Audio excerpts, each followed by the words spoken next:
असद, बेटा आज तो बाहर नहीं जाओगे, हालात ठीक नहीं है। हालात तो रोज ही खराब होते हैं डैड। लेकिन आज स्ट्राइक है और शहर में टेंशन है। बेकार में क्या करोगे बाहर जाकर? तो घर में बेकार बैठ के क्या करूंगा मैं? बेटा कोई काम करो। आवारा लड़कों की तरह थड़ों पर बैठने या सड़कों पर घूमने से बेहतर है कि तुम घर में बैठ के कोई बुक स्टडी करो। बहुत किताबें पढ़ चुका हूँ डैड, कुछ नहीं मिलता हमें। दोस्तों के पास जाने से कम टाइम तो पास हो जाता है। असद, असद तुम बाहर नहीं जाओगे। डैड आप मुझे मुजरिमों की तरह क्यों ट्रीट कर रहे हैं? घर को आपने जेल बना दिया है और बाहर आपकी पुलिस जब चाहे मुझे पकड़ लेती है। असद, किस लहजे में बात कर रहे हो तुम अपने बाप से? जो कुछ भी कह रहे हैं तुम्हारे भले के लिए कह रहे हैं। इससे भले से क्या फायदा जो मुझे अकेला कर दे। शर्मिंदा कर दिया मुझे मेरे दोस्तों के सामने।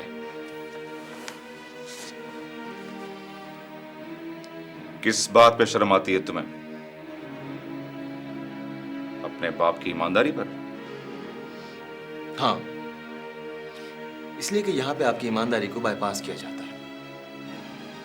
आपकी ईमानदारी सिर्फ गिरफ्तारी के हद तक होती है। मुलजिम को सजा पाने से पहले ही छुड़वा दिया जाता है, पता है आपको? असद, ये क्या बदतमीजी है? बोलने दो इसे। बात करने से क्या फायदा डैड? आपके उसूल और आपका सिस्टम, मेरे बोलने की क्या अहमियत है यहाँ पर? मैं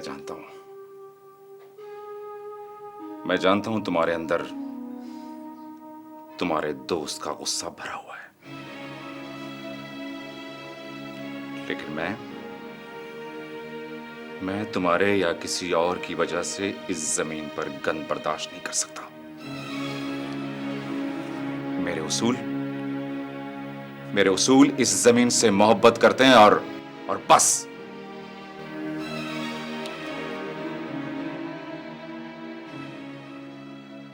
अंदरूनी शहर क्या सूरत हाल है? देखो, हंगामों में ज़्यादा मत उलझो। प्रोपेगेंडा और खौफ हरास पैदा करो, खौफ हरास। कारकुनों से कहो कि पुलिस से दूर रहें। पकड़कर उनको बैठा लेगी तो कुव्वत कम होगी हमारी। और सुनो, जैसा मैं कह रहा हूँ वैसा करना चलेगा। समझ में आई?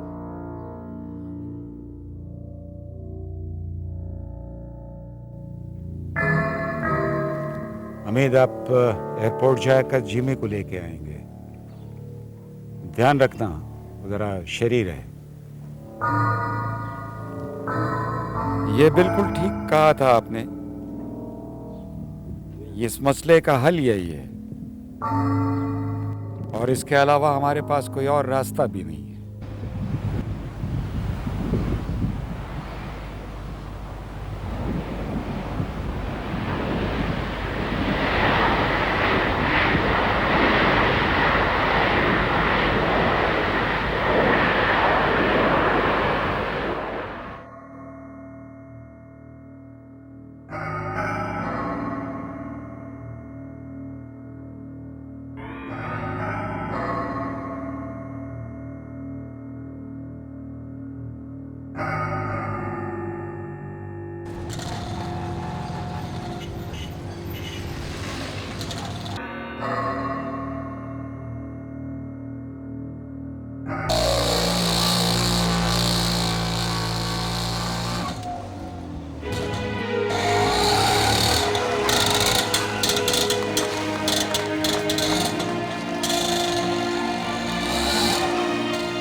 एक कुत्ता भी नहीं संभाला गया तुमसे।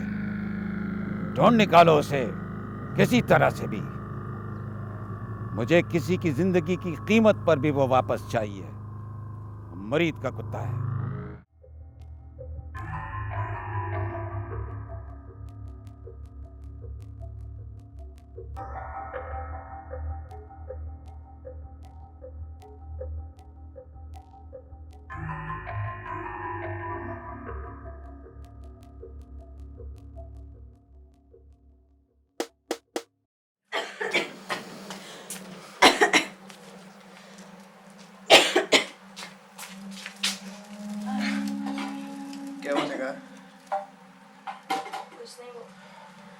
रास्ते में जरा शेलिंग हो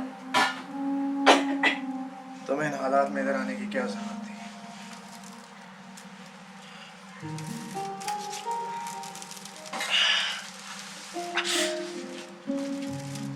हाँ वाकई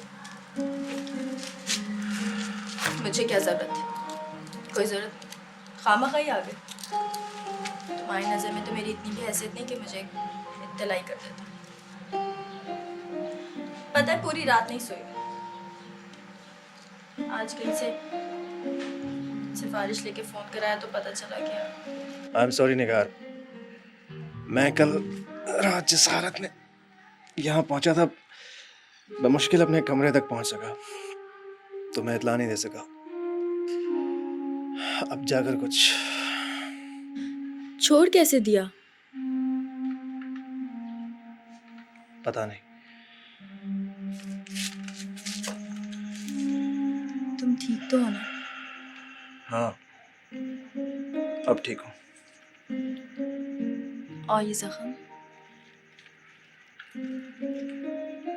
वहां पर एक सिपाही था पागल सा, घुर्राता रहता था, उसी ने मारा है। मैंने जब देखा तो चीख चीख के थाने को सर पे उठा लिया। उन्होंने मुझे बताया कि तुमने भागने की कोशिश की थी। मैंने कहा तुम और भागना, बस लड़ पड़े। वो रोमियो नजर नहीं आ रहा। आज तो हड़ताल है, गैरेज भी बंद है। अस्सलाम वालेकुम। वालेकुम सलाम। वो अम्मा रोमियो को बुलवा रही थी, शायद बाजार से कुछ मंगवाना है। वो तो कहीं बाहर गया हुआ है। तुम कैसी हो शबाना? जी ठीक हूँ।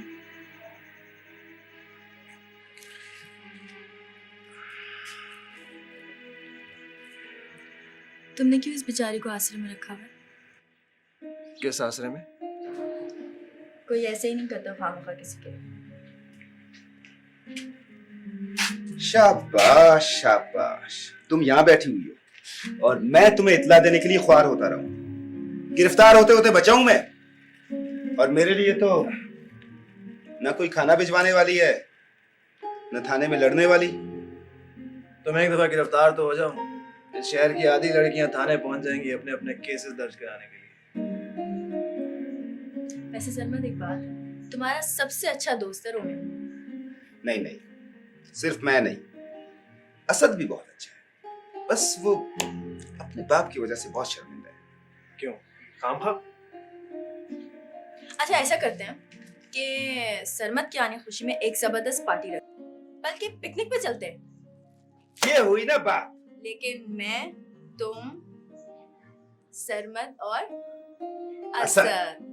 तो फिर हो जाए इस खुशी में कड़क दूध पत्ती। जबरदस्त जबरदस्त, अभी लेके आया। तुमने दवा लगाई थी?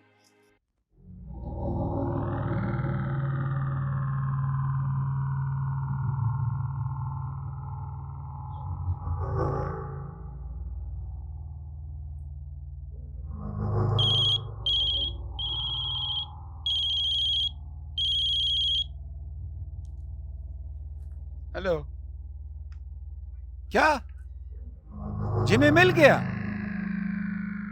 लेकिन लेकिन क्या वो लोग नहीं दे रहे हैं? अगर क्यों? अच्छा तुम वहां रुको, मैं आ रहा हूं। सर आप मत जाइए, कोई और चला जाएगा। नहीं रियाज साहब, इस आने जाने में देर हो गई तो उस गरीब बेजबान की जान चली जाएगी। वो हमारे गली महलों के माहौल का आदी नहीं है। मैं भी चलता हूँ आपके साथ। आप यहाँ रुकें रियाज साहब, कारकुन आपसे राब्ता कायम करेंगे। सर प्लीज, आप भी इन गली महलों की जबान को नहीं समझते। अच्छा खैर, फिर चले, गाड़ी लगाएं।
रहे हो तुम?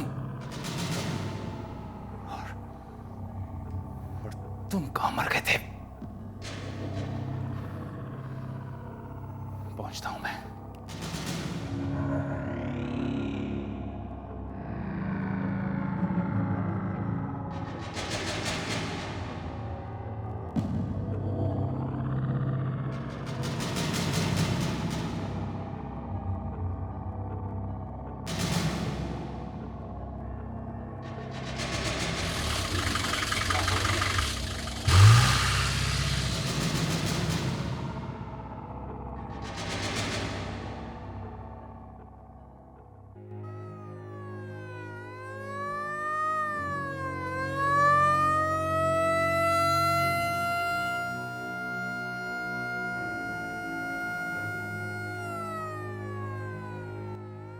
शहर से निकलने वाले तमाम रास्तों पर नाके बिठा दो और तमाम चौरंगियों पर सख्ती से चेकिंग शुरू कर दो।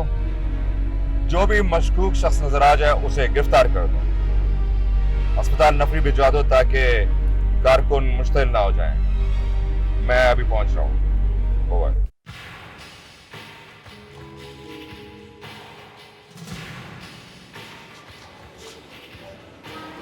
क्या क्या खबर है? कैसी हालत है? सब दुआएं कर रहे हैं। कौन थे? कौन थे वो लोग? कुछ पता चला? नहीं, सबने ही रोका था सरकार को कि आप इस तरह अकेले मत जाएं, लेकिन वो इस हालत में भी जिमी को लेने निकल पड़े। जिमी? कौन है जिमी? मुरीद साहब का कुत्ता।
आप लोग प्लीज अपने कारकुनों को हैंडल करें। ये हॉस्पिटल का एरिया है और वो नारे लगा रहे हैं।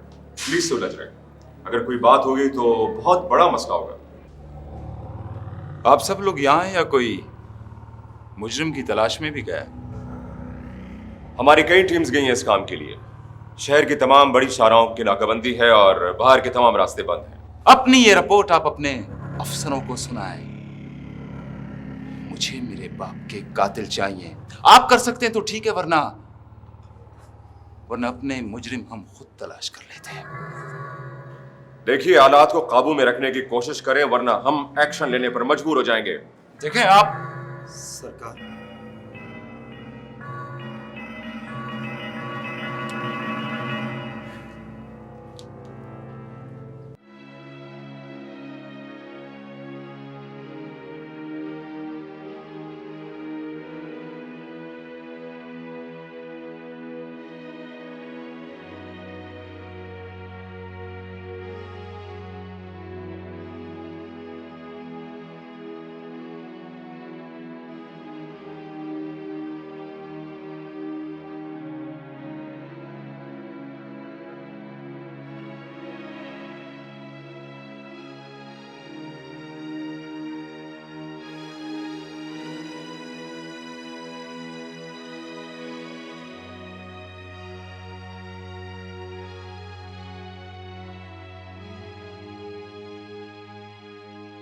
मेरे पास इतने लोग हैं कि मैं अपने बाबाजान के जनाजे को गांव जाकर दफना सकूं।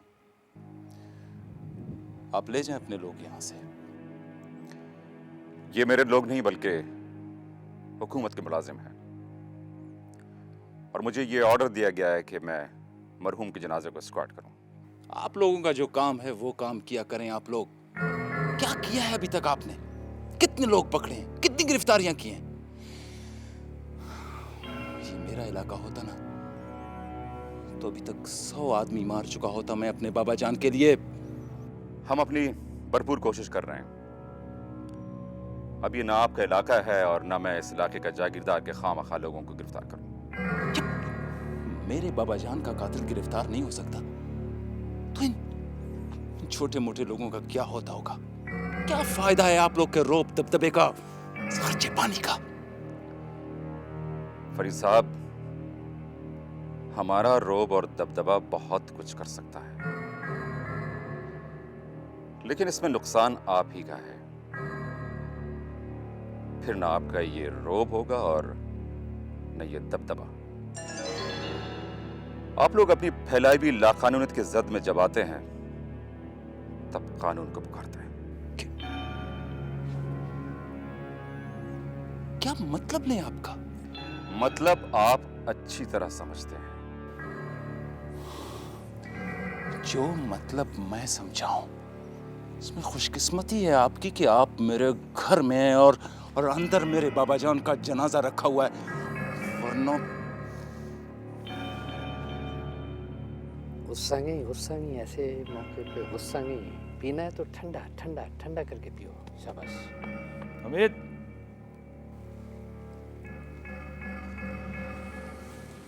जी सरकार। बस अब चलने की तैयारी करो, बहुत देर हो गई है। मुरीद भाई ने आना होगा तो वहीं आ जाएगा। बस थोड़ी देर और इंतजार कर लें सरकार, वो आने ही वाले हैं।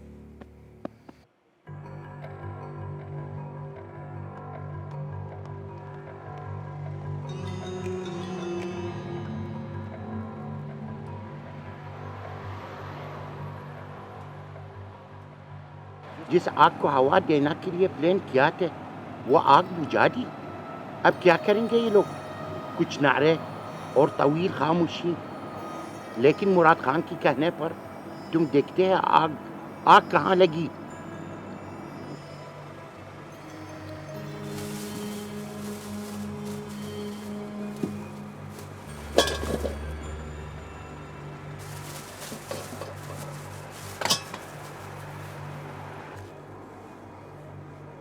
सर, उन्होंने टारगेट रियाज को ही बनाया था।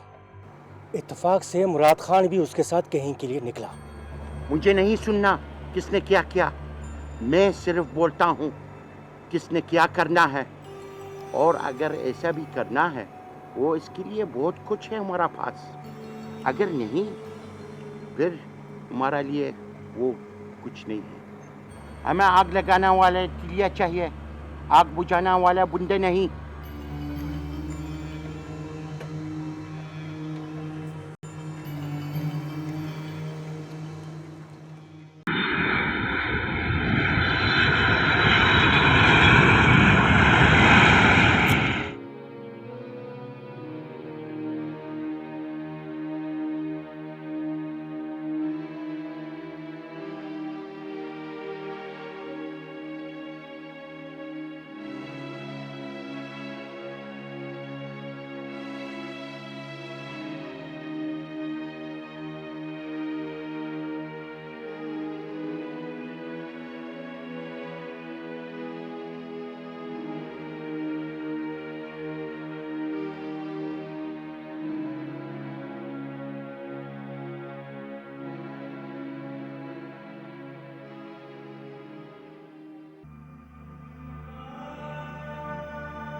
सरमत, तुम्हारे मुझ पे बहुत एहसान आते हैं यार।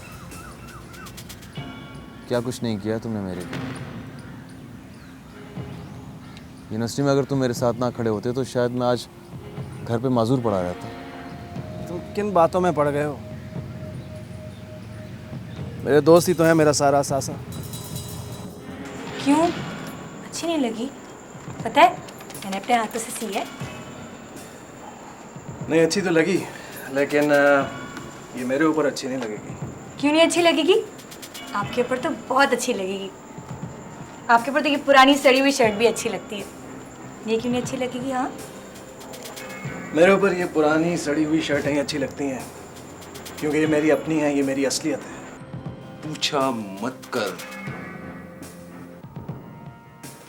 और ये जो इतने सारे लोग आ जा रहे हैं, है ना बाबा का बेटा वहां, देख लेगा। तुम हमेशा इसी तरह मुस्कुराते रहा करो, कितने अच्छे लग रहे हो। खामखा गुस्सा आंखों में भरा रहता है। जो ज़िंदगी देती है वही आंखों में उतर आता है। मैंने खुद से ये तासुर नहीं बनाया है। जिंदगी प्यार भी तो दे रही है तुम्हें, वो तुम्हारी आंखों में क्यों नहीं नजर आता?